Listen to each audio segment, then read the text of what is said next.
Début et fin de ce bienvenue chez vous pendant 29 minutes ou 30 minutes à présent. Nous allons parler à la fois d'art avec les marionnettes et Charles Bess qui est venu nous voir. Bonjour Charles. Bonjour Jean-Luc. Ça va? Ça va très bien. On va en savoir un petit avec peu plus. Avec ses amis. Oui, mais il y a Ils plein sont d'histoires. tous là. On va parler du Caillou Blanc dans quelques minutes et puis un visage que je ne vous présente plus sur R dans Bienvenue chez vous, celui de Sylvie qui est avec nous, qui vient régulièrement. Alors Sylvie Marxier-Ranca qui est psychologue et médiatrice familiale, l'ai-je bien dit? Oui, oui. C'est tout juste? C'est tout juste. Merci. Voilà. Sylvie, on vous a demandé de venir pour nous parler d'une chose qui nous intéresse tous et tout le monde va pouvoir témoigner ici. On a aujourd'hui 5000 amis sur le net et finalement, avec la première panne de courant, on se retrouve tout seul. Est-ce que nous avons besoin d'amis? Et il y a une étude qui dit qu'à 75 ans, on aurait rencontré 50 000 personnes, pas plus. Mais sur ces 50 000 personnes, quelques-unes sont devenues nos amis ou quelques-uns nos amis. Pourquoi devient-on ami et qu'est-ce que ça peut changer? Alors tout d'abord, ce qui est important, c'est qu'est-ce qu'on met derrière le mot amitié. On se rend compte effectivement qu'en vrai ami, dans toute une vie, dans 75 ans de vie, on va dire en moyenne, nous aurons 5 amis profonds. Et en fait, comme disait Aristote, nous avons 3 types d'amitié. Il y a l'amitié par plaisir, où on y trouve du plaisir en commun, ce qu'on appellera l'amitié carpe diem. Il y a l'amitié par intérêt, où chacun dans l'association a le même intérêt. Donc on va s'associer par rapport à un but commun. Et puis il y a l'amitié entre hommes et femmes, ou l'amitié entre frères et sœurs, qu'on appellera le complexe de Caïn, en fait, qui est appelé aussi l'amitié de sang. Alors on se rend compte que dans ces catégories, eh bien, ces types d'amitié vont être, là vous parliez Jean-Luc, d'amitié virtuelle.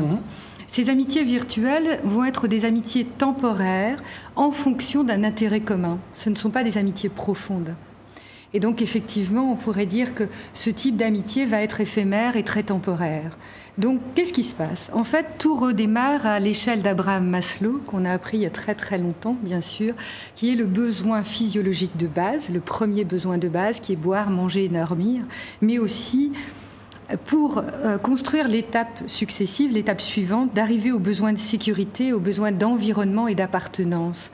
Et en fait, le besoin d'appartenance, on a montré par exemple dans des cas concrets comme les clubs sans alcool, les gens qui se réunissaient en termes d'amitié, qui allaient créer des liens d'amitié parce qu'ensemble ils vivaient la même souffrance, les groupes d'accompagnement de la maladie, les groupes de femmes enceintes, etc.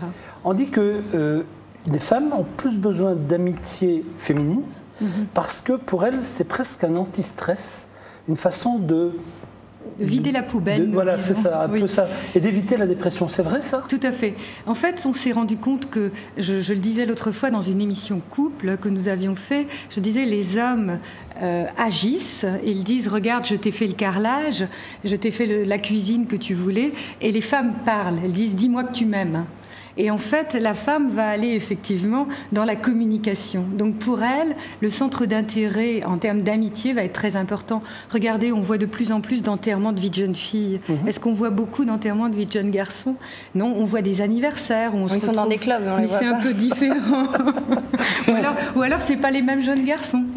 Non, mais c'est plus exagéré, excusez-moi. C'est plus exagéré hein, quand même les enterrements de vie de jeunes filles. Moi, je le vois à Paris Voilà. par rapport à mes clientes, qui sont la plupart féminines quand même. Et c'est vrai que c'est récurrent par rapport aux hommes. Tout à fait. Voilà. Alors, il y a une étude que j'ai vue là, sur le net, je ne l'ai pas vérifiée, donc je vous demanderai de me dire ce que vous en pensez. On dit que les copains sont essentiels pour rester en bonne santé physique et mentale. Voilà. C'est vrai? Oui, c'est ce que je vous disais. C'est qu'en fait, le fait de se sentir, on arrive au niveau 3 d'Abraham Maslow, le niveau de la vie sociale, qui nous crée une sorte de développement de créativité. Donc, dans ce développement-là, en fait, on va aller dans l'action. Alors, je m'explique. Si, par exemple, vous n'êtes pas très bien, vous avez une petite phase de déprime, vous êtes un peu tristouné, vous changez de travail, vous venez de vous retrouver à la retraite, bref, s'il y a un changement dans votre vie et que vous vous sentez avec des copains, avec des amis, avec des relations autour, ce changement-là va se passer beaucoup mieux que si vous vous retrouvez tout seul. Quitte à inventer un personnage imaginaire en cas d'isolement extrême? Oui, là, il faut faire attention. Là, je mets un bémol sur le personnage imaginaire parce qu'on peut partir aussi dans une autre pathologie. On va continuer. Voilà, là, on a des personnages imaginaires. C'est vrai, on vous a pas entendu, Charles, sur l'amitié. C'est tous vos amis. Vous pouvez intervenir. Non, la pathologie, non. On va poursuivre cette conversation. Je pense que Virginie, Jean-Michel, vous avez plein de questions à poser à Sylvie. Vous aussi, vos réactions sur notre Facebook R, l'autre télé nous intéressent tous les jours, tout le temps. Et pour marquer cette petite pause, on va sourire un petit peu maintenant, ça va nous faire du bien. On va parler de copains qu'on a pu rencontrer dans les années 80. Et forcément, je vais enchaîner avec des places que nous avons pour vous ce vendredi au Gaumont d'Amnéville pour aller voir l'avant-première du film Star 80. Alors forcément, c'est l'histoire vraie. En plus, on les connaît, on les a au téléphone, ceux-là même qui sont les vrais héros. Bon, là, on va pas donner leur nom. Là, il y a Philippe Timsit, je crois, d'un côté, et Richard Anconina de l'autre. Non, Patrick Timsit. Le frère de Philippe, non, c'était le chanteur. Autant pour moi. Patrick Timsit. Non, Philippe Timsit existait, c'était Henri Pandélila. Exactement, mais c'était aussi les années 80. 83. Mais c'était, ça, si vous voulez, c'était... Il connaît ses classiques. Ah, les jukebox. Je suis payé pour ça. Non, c'est pas vrai. Et donc, on va retrouver ces personnages qui, au départ, eh bien, c'était une idée, se dire, tiens, on va faire remonter sur scène des sosies pour voir si ça peut marcher, tout ça.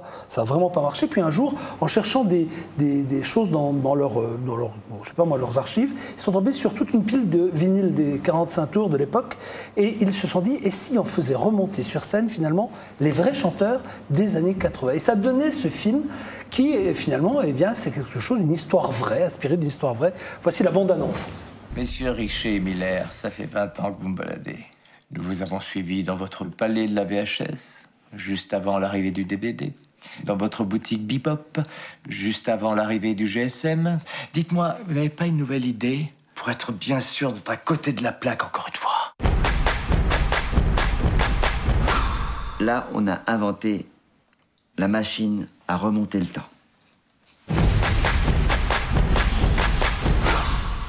Les années 80. Les années 80. Les vrais chanteurs des années 80. Voilà, on les a contactés un par un.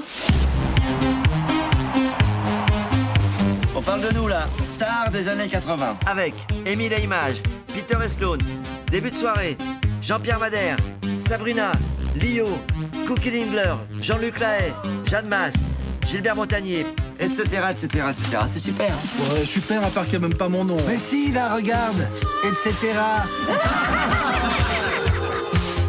Si on nous avait dit qu'on finirait au Zénith. Attends, mais le Zénith, c'est pas la fin de l'histoire, Antoine. À quoi tu penses? Stade de France.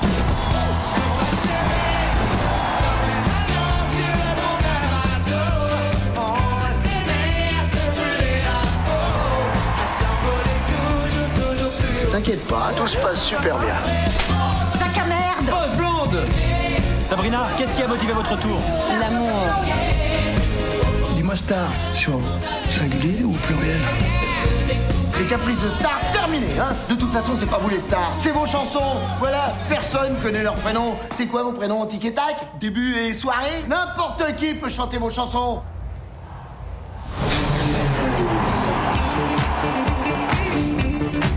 Pile, on va faire un carton. Face, on va faire un carton. Tu comptes pas mettre ça ce soir? C'est Laurent Voulzy qui a fait un vide-grenier. On a dit on prend les tubes de l'époque, hein, pas les costumes. Je sens un truc là. Jeanne, tu vas voir, 80 000 personnes, ça envoie du bois. Je te remercie, ça me met pas du tout la pression. Tu sais quoi? Je ferme ma gueule. Ça, c'est bien. Ferme ta gueule. Les mecs, Jean-Luc Lahaye dans la place.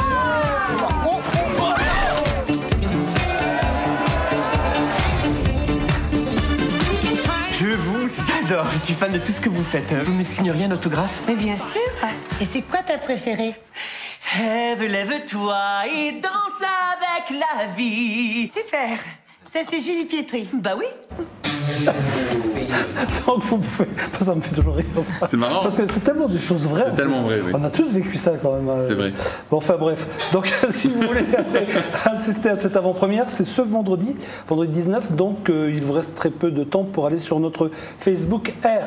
L'autre télé. R, l'autre télé. Et vous pouvez donc vous inscrire, on fera un tirage au sort et certaines et certains d'entre vous iront à l'avant-première de ce film-là. Je pense que Ça peut être un bon moment, oui. Vraiment. On aura bientôt, je ne peux pas encore vous dire qui, mais on va avoir bientôt quelques belles stars dans Bienvenue chez vous au niveau cinéma.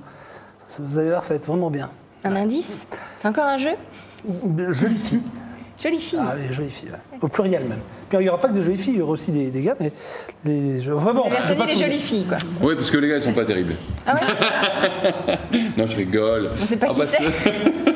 Bon, on y va, on va revenir à notre sujet.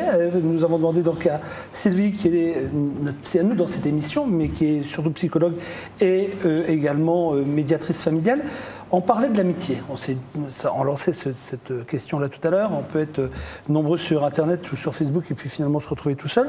On dit qu'à 75 ans, on aura rencontré 50 000 personnes. Moi, j'ai d'autres chiffres. On dit que de toute façon, le cerveau ne peut pas capter plus d'amitié que cela. C'est-à-dire qu'il ne peut retenir que certaines amitiés. On dit également que si on a peu de liens, alors je lis, vous allez me dire si c'est vrai, avoir peu de liens sociaux augmente le risque de mort prématurée.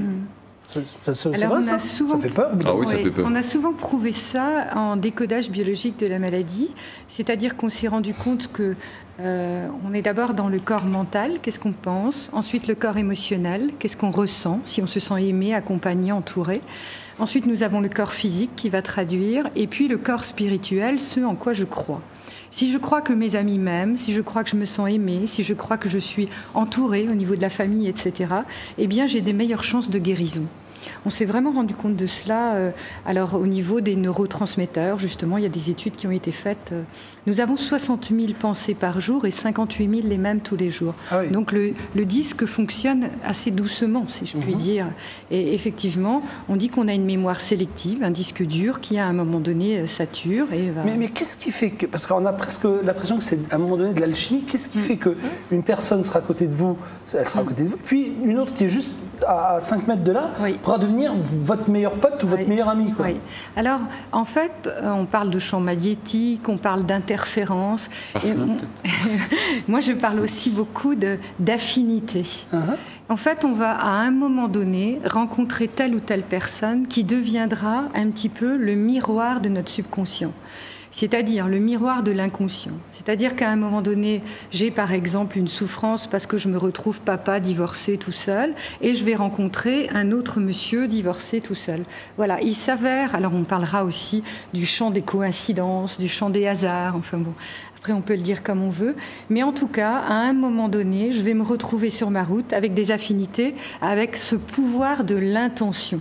Est-ce que les amitiés, elles se lient tout de suite dans l'enfance ou est-ce qu'on peut avoir des amitiés sur le tard ? Alors, on s'est rendu compte qu'il y avait deux types d'amitié. Il y a l'amitié qui se crée à l'école, à partir de la maternelle. Les potes d'enfance, c'est vrai qu'on en a... Voilà. Ça existe et ça a toujours existé, et tant mieux. Par contre, comme vous dites, les potes d'enfance, eh bien, c'est très sélectif. Ça représente 2 sur 5 amis. En fait, c'est pas. Ouais, c'est vrai. Voilà, c'est ce que vous ça dites, représente. Ouais. On a fait des statistiques là-dessus. Et par contre, donc là, ça, c'est le pote avec qui on s'est construit pendand plusieurs années. On peut tout raconter. Quoi. Voilà. C'est un vrai bonheur aussi. Voilà, c'est pourquoi j'ai ramené un très joli texte par rapport à cela. Mais surtout, on va se rendre compte qu'on n'a pas d'intention vis-à-vis de ce pote. On ne va pas dans le vouloir être aimé. On est qui on est. C'est ça la différence. Alors que quand on va dans une amitié amoureuse, amireuse, comme dirait Gérard Darmon, quand on va dans cette amitié amireuse, alors on a un rapport de séduction. On veut aller un petit peu dans « je veux qu'il m'aime », peut-être pas comme je suis. Ah, oui. Tandis qu'avec la vraie amitié sincère, on est comme on est et on prend son pote comme il est. Et l'amitié homme-femme, ça marche? Ça existe? Alors, on s'est rendu compte que l'amitié homme-femme avait toujours des rapports de séduction, plus ou moins. Il y avait toujours ce chantage affectif, entre guillemets. L'amitié, elle est liée au pouvoir de l'intention.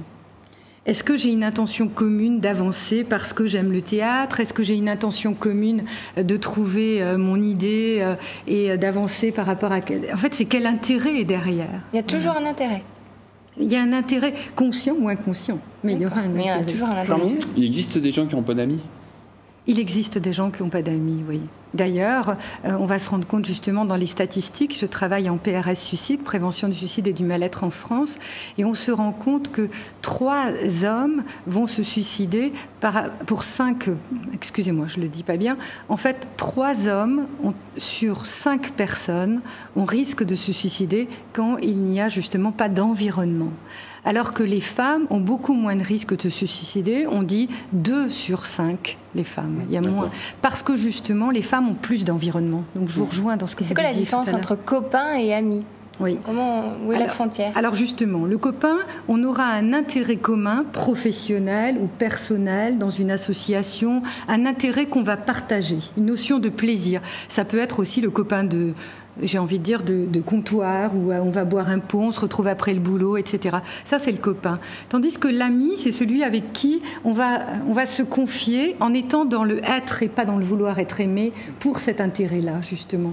On va être soi-même, on va rester soi-même. Ami et ennemi, ça existe? Alors, ami et ennemi, nous l'appelons, nous, en tant que psychologue, en psychologie, plutôt le fusionnel conflictuel. On va passer de l'un à l'autre. Ah oui. On est par moments très proches, parce qu'on est en miroir, en fait. C'est un petit peu comme les enfants-parents. Vous voyez, on dit toujours l'enfant qui nous dérange le plus ou le parent qui nous dérange le plus est celui qui nous ressemble le plus. Oui, eh bien, en ami et ennemi, c'est un peu pareil. Mais qu'est-ce qu'on recherche par rapport à l'ami? Parce que souvent, c'est pas du tout un double que l'on recherche, surtout pas, quoi. Je sais pas, une jolie fille. Non, c'est vrai. Oui. Alors, ça dépend. Dans le couple, on dit à l'autre « viens combler mes manques ». On ne cherche pas un double, on cherche un complément. Par contre, en amitié, où on cherche la complémentarité parce qu'il y a un intérêt, justement, ou alors le contraire, on va chercher quelque chose que l'autre n'a pas. On va être ou dans l'un ou dans l'autre. D'accord. Et c'est vrai ce qui se dit qu'il y a toutes les filles, elles cherchent des copines qui sont plus moches qu'elles? Non, je cautionne pas ça. Je dirais que non, c'est parce que vous vous rappelez, vous avez dragué à un moment donné et qu'il y avait toujours une belle fille et autour d'elle. Oh non, non. C'est parce que vous n'avez pas su chercher la beauté intérieure qu'il y avait dans les autres, n'est-ce pas, Sylvie? Ça va, ça y est, maintenant on rentre dans la beauté intérieure. Moi, je parle de beauté extérieure. C'est bon, on a tous compris. C'est peut-être votre constat. Non, mais moi j'ai vu ça. Quand vous avez vu des belles femmes, et bien forcément. Non, mais il y avait entourées. souvent des petites bandes entre elles, des filles belles, et puis elles avaient que des copines. Oui, bon, enfin, on va se ressaisir après. Alors peut-être que c'était leur complémentarité. Parce que justement... voilà, il y a toujours une explication. Il y a toujours une explication. Ça, c'est de l'analyse. Alors, nous allons... J'ai un petit texte intéressant, peut-être je pourrais le passer après. Oui, alors vous pouvez... on va conclure avec le texte, oui, d'accord? Parce que je voudrais donner la parole à Charles, qui est venu avec ses copains, ses copines. Il n'a rien dit sur... Mes amis sont là. Ah, il est venu avec tous ses amis. Charles, vous faites partie donc, du Caillou Blanc. Vous donnez des cours... Enfin, vous apprenez aux enfants, et peut-être aux plus grands, je ne sais pas, vous allez nous le dire, à créer, à donner vie et à jouer du spectacle avec vos amis des marionnettes. Avec des marionnettes, oui. Des petits et des grands, oui, effectivement. Depuis une quinzaine d'années, ma femme, Cathy, et moi, nous avons monté une petite troupe de marionnettes qui s'appelle le Caillou Blanc. Et nous organisons des ateliers à l'année où le soir après l'école, les enfants viennent apprendre à fabriquer des personnages, à créer la marionnette, à créer une histoire et à la jouer. Nous faisons également ce travail pendant les semaines des petites vacances et également lors des animations estivales de la ville de Metz. Ce que j'apprécie chez vous, c'est qu'on peut s'inscrire pratiquement tout au long de l'année. Oui, on peut venir. Sachant que c'est mieux de s'inscrire à partir du 1er octobre. Oui, c'est bien. Là, si on a un peu de retard, c'est pas grave. Non, c'est bien de venir au début de la construction pour saisir. Alors, ce qui est sympa, enfin moi je parle en tant que père, mais je pense que ça doit être la même chose pour vous et vous, en tant que mère, pardon. Non, je regarde Jean-Mi. C'est que finalement, c'est quelque chose de créatif. Ça enlève juste un peu nos gamins de tout ce qui est réseaux sociaux, Internet et tout, et que ça leur donne peut-être une autre vision de... Oui, l'atelier est un autre univers. C'est un endroit très spécial. C'est l'atelier dont tout le monde a rêvé, où on accumule des restes de tout, des bouchons, des bouts de tissu, Comment des elles bougent, Charles, ces marionnettes? Elles sont très simples, celles-là. Elles sont dérivées des marionnettes liégeoises, qui sont des marionnettes à tête de bois. Là, nous faisons des têtes en papier mâché et elles ont simplement 2 membres qui bougent. D'accord. Voilà, et elles peuvent se déplacer comme elles veulent. Et tout à l'heure, lorsqu'on préparait cette émission, Jean-Mi a voulu prendre le grand-père. Et j'ai voulu faire ça. Il a voulu faire, allez-y Jean-Mi. Bonjour Virginie. Et tout de suite, je me suis fait reprendre. Voilà, on parle avec sa voix, c'est normal. Mais moi, je ne savais pas qu'on parlait avec sa voix. Moi, je pensais que si on faisait le rôle du grand-mère, il fallait prendre la voix de la grand-mère. Exact. Non, si vous changez la voix, vous n'entendrez plus rien. Il faut savoir que la marionnette se fait dans un endroit petit, discret. La voix des enfants, c'est pas une voix d'adulte. Donc on s'efforce de parler avec sa voix pour être bien entendu. C'est quoi ce que vous avez devant vous? Et c'est bien mieux pour la confiance en soi de l'enfant. Pardon? C'est bien mieux. Oui. Ah oui. Oui, de ne pas contrefaire. Voilà. C'est quoi ça? C'est la galette. La galette. Ah, la galette. C'est la galette, c'est le héros de l'histoire. Ah, la fameuse chanson de la galette. Voilà, et c'est un héros négatif. Ah bon? C'est un héros négatif. Non, elle se fait manger à la fin, mais Bah oui. je vous le raconterai une autre fois. Quand on a une galette, Elle se fait manger par le petit personnage qui est au fond, là. Par le plus malin, Voilà. qui est le renard. Ah, c'est la chanson J'aime la galette avec du beurre dedans, c'est ça? Pas tout à fait, Ah, non. c'est pas celle-là. Je J'ai suis la confondu, moi galette, je suis faite avec le blé, ramassé dans le grenier. On m'a mise à refroidir, mais je mieux aimé courir. Attrape-moi si tu peux. Alors là, vous avez fait sans le vouloir tous les deux un truc formidable. On va demander à Rémi qui réalise cette émission, mettez votre marionnette de l'autre côté, Jean-Mi.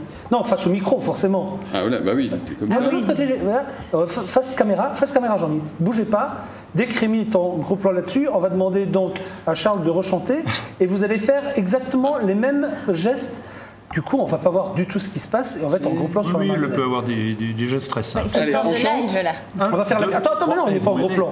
Vous m'aidez? Oui, nous on chante avec vous, bien sûr, Charles. Oui. Allez, Rémi. Attends, il faut qu'il cadre, parce qu'on lui demande comme des choses. Voilà.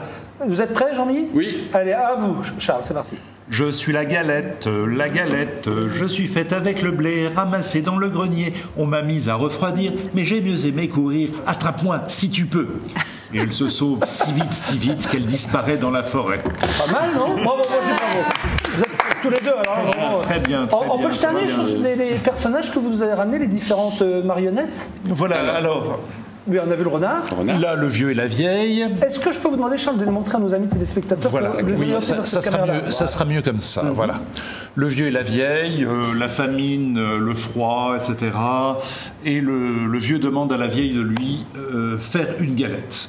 Voilà. Donc elle va chercher dans le grenier, elle ramasse quelques grains de blé et elle fait une galette. La galette, on doit la faire refroidir, on la fait refroidir sur le bord de la fenêtre. Elle tombe dans le jardin, continue son chemin et rencontre le lapin. Ah oui. Voilà. Le lapin veut la manger, elle se sauve, elle rencontre le loup dans la forêt. Ah. Alors là, Même ça se chose, gâte. voilà. Non, elle n'arrive pas à la rattraper. Voilà. Elle rencontre l'ours. Là, on fait quand même une grosse voix. Ah, là on peut. Le gros ours avec sa grosse voix. Oh là. Voilà. Je fais là. Et enfin, Jean-Mi, oui, il fait bien. elle rencontre le renard. Le renard rusé, bien sûr. C'est quelle voix là? Le renard, non, une voix de renard. Une voix de renard. Une voix de renard, quoi. Jean-Mi, quelle question. Vous savez bien ce que c'est. Le renard est vieux et sourd, il aimerait bien mieux entendre, il se rapproche, il pose la galette se pose sur le nez du renard et il la bouffe. Moralité. Voilà, moralité, elle s'est laissée flatter. Voilà ce qui se passe. Voilà. Et on pense toujours que c'est le loup qui va manger la galette. Et là, pas le loup. C'est le renard. Donc on rappelle que les enfants peuvent créer leurs marionnettes, qu'ils peuvent les manipuler, qu'ils peuvent construire une histoire, que vous êtes à Metz, que pour vous joindre il y a un site internet. Bien sûr. Qui s'appelle Le Caillou Blanc. Moi j'ai mis Caillou Blanc et Metz, parce que Caillou Blanc ça m'emmenait un peu partout. J'ai mis Caillou Blanc, marionnette Metz, je suis arrivé immédiatement chez vous. Directement. Voilà. Et moi je trouve que c'est une belle initiative. Qu'est-ce que vous en pensez? Oui, c'est fait comment en fait, la tête des marionnettes? Les têtes sont faites en papier mâché. C'est une boule de papier. Ensuite on colle des bandes de papier avec de la colle à papier peint, de l'eau et de la poudre. Alors, est-ce qu'ils le font? Pardon, ils le font. Les enfants, ils construisent eux-mêmes parfois dans de différents ateliers ou ils construisent. Ça c'est la pièce d'apprentissage. D'accord. C'est avec cette pièce, ils connaissent tous le texte. C'est avec cette pièce qu'on va apprendre à manipuler les marionnettes, à entrer, sortir, à parler, à être face au public, etc. S'ils veulent faire Jean-Luc, Virginie en marionnette, ils peuvent. Il faut beaucoup de papier mâché. Pourquoi pas? Ça peut être une idée. Nous allons faire Verlaine bientôt en marionnette. Tu vois, faut pas désespérer. Dans 200, 300 ans, on dira tiens, si on faisait. Comment il s'appelait déjà le gars de. Tous les poètes messins, ils vont vous voyez ce que je dis? Est-ce qu'on peut maintenant jouer? Parce que tout à l'heure, on a joué un peu vite. Avant de donner la parole à Sylvie, ça vous fait rire, ça, Sylvie? Moi, pas du tout. Bon, on va jouer. Et là, je compte sur vous pour trouver. Aïe. Attention, petit jeu, premier indice. Voilà ce qu'on peut vous donner. Jean-Mi, ça doit vous mettre sur la voie. Ah, mais oui. Immédiatement. Alors, j'y suis allé. c'est Ah bah ça, c'est les cet temples. endroit-là, ça m'étonnerait. C'est les temples. Oh, on peut dire ça, mais c'est pas ça. C'est pas vraiment des temples, non. Le palais d'hiver? Le palais d'hiver? Pourquoi pas? Non, C'est à Tokyo. C'est plus Là, on est chic, à le Tokyo. palais Là. Nous sommes au Japon. Nous sommes au Japon, oui. On est à Tokyo. Il y a un événement qui s'y passe. Oui, un événement, mais de la plus haute importance. La plus Voilà. haute importance. Qu'est-ce qui peut se passer là qui peut... Allez, je vous donne un deuxième indice. Vous ne posez pas beaucoup de questions quand même. Là, ça devrait vous On mettre sur la voie. célèbre quelque chose. Un mariage. C'est pas un mariage, Jean-Mi, mais... Un moine. Pas un moine, mais... Un vous êtes- anniversaire. Non, pas un Non, empereur. un petit temps. Oui, moi je. Non, qu'est-ce qu'il y a au Japon qui est connu dans le Ouais. monde entier Les Tibétains. Ouais, pas seulement ça, il y a aussi un sport qui est connu dans le monde entier. Ah, du sumo. Oui. Voilà. Et qu'est-ce que ça peut Championnat de être, sumo. Non. Non, on célèbre le meilleur. Oui, peut-être, exactement. Le lutteur que vous allez voir, originaire de Mongolie, Meilleur lutteur. a été promu Yokozuna, c'est-à-dire le Yokozuna, pardon. Il faut savoir simplement que c'est le plus haut grade possible dans le sport du sumo. Ça arrive très très rarement. Et là, vous voyez toute cette cérémonie où finalement Il est connu, lui. ce lutteur Ils ne sont pas prêts d'y arriver. Non, je pense non. pas. Vous avez encore un peu de... Beaucoup mangé. Oui. Et c'est assez étonnant de voir La galette. ces images parce qu'elles sont très très rares et forcément ils sont très peu C'est nombreux. quoi comme genre de chignon qu'il a, Jean-Mi Ah bah là, c'est les chignons de sumotori. Hein, c'est Donc vous aurez retenu que le Yokozuna, c'est le titre le plus élevé dans le grade du sumo. Sylvie, on va vous laisser conclure dans quelques secondes. Je rappellerai juste à nos amis qu'il y a une avant-première vendredi, donc du côté du Gaumont d'Amnéville avec le film Star 80. Nous avons nous avons des places pour les avant-premières et nous avons également des places pour des Holidays, les Holidays du 31 décembre, parce que le parc Alligator qui termine sa saison vous propose, on va y arriver. Hein. vous propose donc de participer à cette soirée Halloween. Le parc est ouvert, oui. Et samedi à 15h, marionnette avec la complicité de la Chaoué, le café associatif qui est rue du Champé. Merci pour cette annonce. Sylvie, c'est à vous. Oui, alors j'avais un petit texte merveilleux où je trouve que ce texte résume un petit peu tout ce qu'est l'amitié, en fait. Écoute-moi, s'il te plaît, j'ai besoin de te parler. Accorde-moi seulement quelques instants. Accepte ce que je vis, ce que je sens, sans réticence et sans jugement. Écoute-moi, s'il te plaît, j'ai besoin de te parler. Ne te crois pas obligé d'approuver. Si j'ai besoin de me raconter, c'est simplement pour me libérer. Écoute-moi, s'il te plaît, j'ai besoin de te parler. N'interprète pas et n'essaie pas d'analyser. Je me sentirais incompris et manipulé et je ne pourrais plus rien te communiquer. Alors, maintenant que tu m'as bien écouté, je t'en prie, tu peux parler. Avec adresse et disponibilité, à mon tour, je t'entendrai. Ah, Ça résume la situation. Voilà. est-ce que, tant que vous êtes encore là, Charles, et je vois qu'il nous reste une petite minute, est-ce qu'on pourrait présenter les personnages qui sont sur... Non, mais restez à votre place, où là, les caméras vont faire leur show, leur petit ballet. Est-ce que vous pourriez nous présenter les personnages qui sont au fond, là-bas, tout au fond? Là-bas, c'est un conte oriental qui s'appelle Aïcha et Hassan. Aïcha, c'est la fille qui est là-bas avec les cheveux noirs. Hassan, c'est celui qui a la grande robe bleu-vert. Et le roi, le sultan qui est à côté, qui attrape Hassan, qui a, lors d'une famine, on est toujours dans la famine, hein, lors d'une famine, vient voler son trésor et pose des questions un peu rituelles à Aïcha, qui lui répond de manière très maligne. D'accord, donc Voilà. ça, c'est... Il y a forcément un décor, il y a forcément une atmosphère, Oui, on oui, est oui. forcément très une ambiance très théâtre. Très orientale, voilà. Merci beaucoup, merci Charles Merci. d'avoir pris du temps pour nous, d'être venu nous voir. Sylvie, merci. Quand on aura encore, et ça arrive toutes les semaines, tous les 15 jours, je vous rassure, des questions à vous poser, on vous demandera. Et, Puis vous pouvez me retrouver sur mon site internet. c'est lequel? Alors il est dessus www.psy-vie.com. Merci Sylvie pour tout ça. Virginie, à demain. demain. Bye bye Au revoir. Jean-Mi, à très bientôt. Allez, au Au revoir chers amis. Au Passez une revoir. bonne journée, une bonne soirée. Bye bye. Bye bye.